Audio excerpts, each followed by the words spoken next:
Здравейте на всички и добре дошли в това видео. Днес ще ви покажа как да си направите, т.е. не как да си направите, просто ще ви покажа една примерна конфигурация, на която да играете игри, когато да бъдете доволни от качеството на игра и така нататък, и също така да не е много скъпа. Ще започнем от процесора, който е на Ryzen 5 1400, 8 МБ кеш, 4 ядрен, 370 лева горе-долу и бих казал, че това е един доста добър процесор. Сокетът му е AM4, така че веднага ще трябва да се досетим, че дъното, с което трябва да изберем, също трябва да е с сокет AM4. Затова се спрях на ASRock AB350M, което е едно доста ефтино дъно, което обаче ще свърши работата. След това идва време за видеокартата, която също съм се спрял на едно доста бюджетно решение.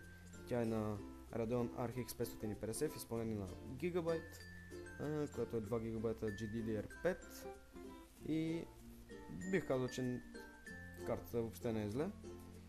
Разбира се, там хард диска е 1 TB на Barracuda, RAM паметта е 8 GB DDR4 2400 МHz на Team Elite. Също така, какво забравям? Кутията е доста ефтина, 53 лева. На Trendsonic върви с 550 ватов захранващ блок, което е направо страхотно. И това е. Имам предвид, компютърът, между другото, не знам точно колко пари излиза, сега ще го сметнем набързо. Дъното е 155 лева горе-долу, процесорът е 370, видеокартата е 220, кутията е 54,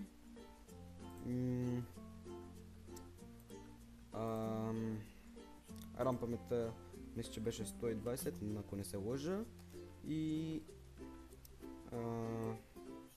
хард диска мисля, че е около 110 лева.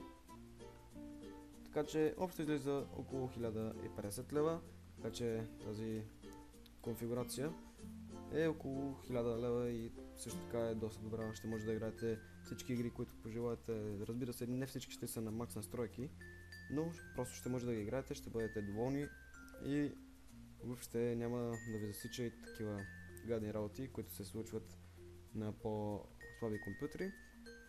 И да, ако видеото ви е харесало, може да оставите един лайк и да се абонирате за канала.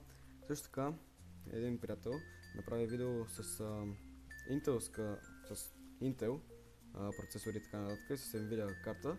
Ще оставя линк долу в описанието, за да го видите. Аз там участвал в клипа, той сега не е тук, защото реши да играе. Но да, това беше от видеото, надявам се, това ви е харесало. И да, чао чао!